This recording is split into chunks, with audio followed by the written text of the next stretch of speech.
Pessoal, o dia em que o Jair Bolsonaro lançou um partido para chamar de seu. A Aliança pelo Brasil foi lançada nesta quinta-feira, dia 21 de novembro, em Brasília, um evento concorrido, obviamente, quem é que não quer participar de um evento onde está quem manda? E Bolsonaro colocou em prática um plano que veio desde que rachou até aqui o partido que ele integrava, o PSL, partido que elegeu e ficou até agora não mais, é óbvio, mas que depois das eleições do ano passado ficou sendo a primeira, junto ali com o PT, a bancada mais importante no parlamento brasileiro. O que isso significa do ponto de vista político? Primeiro, dar uma espiadinha no partido é rápido, porque, como outros muitos partidos no Brasil recentes, também esse partido que se intitula Aliança pelo Brasil depende muito mais da figura de um político de projeção, no caso Jair Bolsonaro, do que de propostas. As propostas são essas que a gente lê aí na imprensa. Aliança pelo Brasil defende Deus, defende posse de armas, entre outras políticas de segurança pública, e defende ou se manifesta como forte oposição ao socialismo e o comunismo. Como programa de governo, é evidentemente, como todos vocês sabem, algo que não é o mais importante num tipo de declaração desse tipo, mas sim de situar em que lado está do espectro político-ideológico. Como eu disse, no desenvolvimento dos partidos políticos brasileiros tem sido menos importante, menos decisivo o lado do espectro ideológico ao qual eles se declaram afiliados do que a capacidade que esses partidos têm de atuar junto da máquina pública. Vocês se lembram, quando houve o racha no PSL, das acusações mútuas e da enorme hostilidade entre os vários integrantes que até ali pareciam ser um bando. Eu digo bando porque foram pessoas que foram se conhecer lá praticamente já eleitas, representantes do povo, deputados, parlamentares do PSL, praticamente foram só se conhecer em fevereiro, no início do ano legislativo, e nem todos se deram bem, a gente viu como que isso se desenrolou depois. Mas eu volto ao ponto, que é o seguinte: naquela briga, vocês se lembram, houve assim, nessas hostilidades, baixarias, gritarias, troca de ofensas e tudo mais, até aí ok.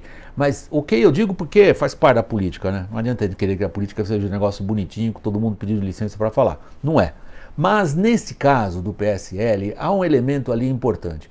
Do que se tratava, afinal, essa disputa que levou ao líder do governo, do PSL, até ali atrás, estou falando dali de atrás, de chamar o presidente de vagabundo e depois, entrevistado pela imprensa, reiterar que sim, ele preferia chamar o presidente de vagabundo. Quando as pessoas pensam que ali tem animosidades pessoais, eu vejo de maneira diferente. Eu vejo esses episódios como uma expressão muito clara de como que a paisagem político-partidária brasileira foi evoluindo, não importa Jair Bolsonaro. Não importa Jair Bolsonaro. Essa paisagem político-partidária, isso é uma evolução aqui no sentido de transcorrer, o tempo que transcorreu, tá? Não estou dizendo que é positivo, a palavra evolução às vezes sugere positivo, não. Eu simplesmente quero me referir ao tempo que transcorreu, esses 20, 30 anos de evolução da paisagem político-partidária brasileira foram nessa direção. Partidos que, mesmo com um grande número de votos, eram partidos com pouca representatividade. Aconteceu a mesma coisa com o PSL. Por que a disputa então? Porque os partidos no Brasil se desenvolveram como máquinas, especializadas em se apropriar do erário, ou especializadas em encostar na máquina pública e transformar pedaços dela em instrumentos em uso dos seus próprios interesses. Eu não estou falando de corrupção, não estou falando de nada ilícito. Eu estou falando que os partidos que, por definição, são ajuntamentos de entes privados, no Brasil viraram pequenos pedacinhos que defendem interesses circunscritos, paroquiais ou não, regionais ou não, mas apenas os seus próprios interesses sem uma visão de conjunto. E por que é uma briga, então? Porque os partidos, pelo simples fato de existirem, lançam mão no bolso do contribuinte, traduzido, enfio a mão no teu bolso, no meu bolso, no nosso bolso. O PSL, por exemplo, é uma máquina cujo valor é estimado ali nos 700 milhões de reais, que é o fundo partidário, que é o fundo eleitoral, ao qual uma agremiação como essa tem direito simplesmente pelo fato de existir. Então, os partidos vieram sendo cada vez mais máquinas controladas por chefes, caciques, se vocês quiserem chamar assim, ou líderes que incontestavelmente determinam o que vai acontecer, e cada vez menos como grupos de entes privados capazes de representar uma exigência, uma demanda, o interesse de uma região, de uma profissão, de uma categoria profissional ou de uma ideia, portanto de uma plataforma político-ideológica. E esta linha evolutiva chegou ao que nós temos hoje no parlamento brasileiro, mais de 30 partidos. É óbvio que aquilo não funciona de jeito nenhum. Mas vamos voltar à questão da fundação da Aliança pelo Brasil por Jair Bolsonaro. Essa disputa pelo controle do PSL tem como pano de fundo quem determina quem vai fazer uso desses recursos em quais eleições. É aí que o chefe de um partido controla a máquina partidária, porque ele está na posição de favorecer ou não aqueles que desejam se candidatar e seguir uma carreira política. Esse é o grande pano de fundo. Não tem nada a ver com disputa político-ideológica e, como eu disse ali atrás, tem pouquíssimo a ver com animosidades pessoais. É o controle de uma máquina que tem recursos e esses recursos são necessários para as pessoas se elegerem, não importa qual seja o cargo. Este aspecto eu vou deixar de lado agora e tentar entender o que o Jair Bolsonaro quer com essa aliança pelo Brasil. Em primeiro lugar, ele quer ter o controle de uma máquina político-partidária, coisa que ele tinha perdido no caso do PSL. Controle quer dizer, ele é que determina quem vai ser o que, quando, com que dinheiro. Isso é a essência da existência dos caciques. O Jair Bolsonaro agora é um cacique de um partido, ele tem um partido para chamar de seu. Em segundo lugar, aí entra um aspecto característico dele e da confiança que ele atribui, sobretudo ao seu círculo mais íntimo. Esse partido é completamente controlado por ele, mais 3 homens, os seus filhos. Essa relação conflituosa que ele tinha com a direção do partido ao qual pertencia, supõe-se que aqui desaparece e que então ele tem uma agremiação para chamar de sua, que ele tem condições de, digamos, comandar numa direção. Qual direção?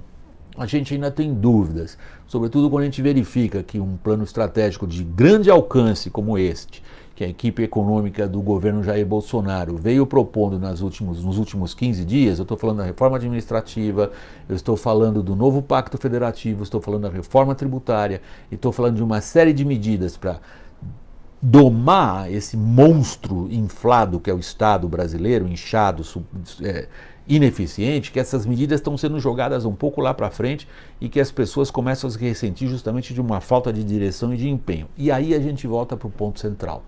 Quando a gente considera a questão da fundação, aí eu estou olhando aqui no computador que eu vejo as manchetes aí da imprensa, acompanho se tem alguma coisa mais nova que esse momento que eu estou gravando, final da tarde de quinta-feira. Não, é isso mesmo.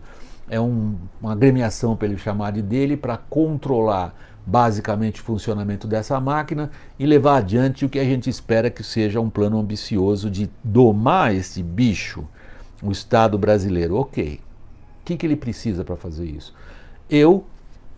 Muitos outros comentaristas têm assinalado isso, às vezes me sinto realmente uma voz dissidente, sobretudo entre aqueles que acham que simplesmente a existência de um político carismático ou de um político popular elimine aqueles que são os mecanismos básicos do sistema de governo brasileiro.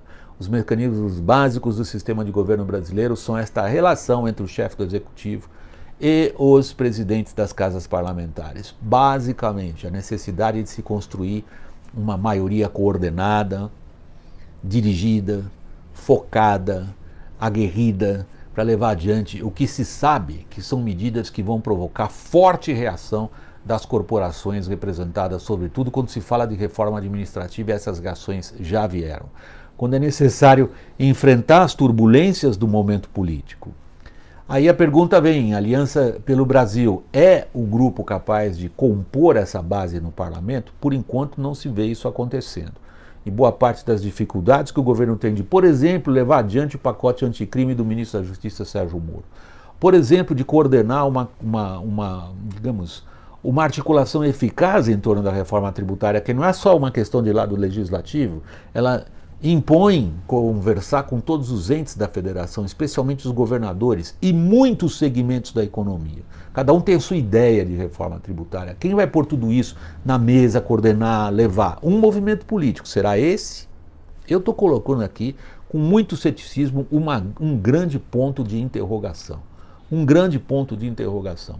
Não tenho muita crença que isso ocorra, mas não posso excluir que essa possibilidade se realize, embora a ela eu atribua uma probabilidade muito baixa. Por último, a gente vê que é um partido que já nasce, um partido, agremiação, como quiserem chamar, aliança, que já nasce manifestando-se como oposição ao socialismo e comunismo, e aí a gente pensa imediatamente na figura do Lula, do PT, e da capacidade ou não do Lula de reorganizar, porque eles estão desorganizados, estão fragilizados, os partidos que se auto-intitulam partidos de esquerda no Brasil.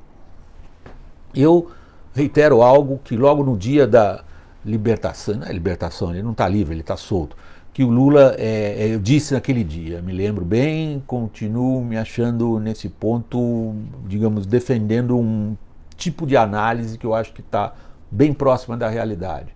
A mim me parece que a importância do Lula é proporcional à capacidade do governo Jair Bolsonaro de mostrar principalmente às pessoas menos favorecidas, e elas são milhões e milhões de brasileiros, que o país está mudando a favor delas. O que eu registrei como repórter veterano que eu sou, a respeito dessas turbulências, protestos, queda de governo e tudo mais dos nossos vizinhos, eu situo todos dentro do mesmo fenômeno. Há uma expectativa muito grande nos países latino-americanos em geral, nos sul-americanos em particular e sobretudo no Brasil, de que o sistema, de que deixe de ser o sistema que trabalha contra as pessoas, que a economia passa a ser algo destravado que gere prosperidade para as pessoas. E isto muito mais além do que o espectro político ideológico. O que eu estou querendo dizer com isso? Que para massas não está importando se o nome da coisa é comunismo ou é capitalismo. O que está importando para eles é que a vida melhore. E isto é que fará diferença na inevitável confrontação, está aí nas ruas, entre o que o Bolsonaro enxerga como a sua função de combater o comunismo e o socialismo, entre outras coisas, e a capacidade ou não do Lula de reprojetar a sua imagem como o único homem da esquerda. Por enquanto ele está fazendo um erro atrás do outro, e está destruindo a possibilidade da esquerda se reorganizar. Mas a política é algo fluido, e o erro de um acaba sendo o benefício de outro. Resumindo, para finalizar aqui, as chances do Lula estão diretamente associadas à capacidade ou não de Jair Bolsonaro de mostrar para a maior parte da população do Brasil que o país está mudando a favor dela. Pessoal, muito obrigado. Até o próximo vídeo.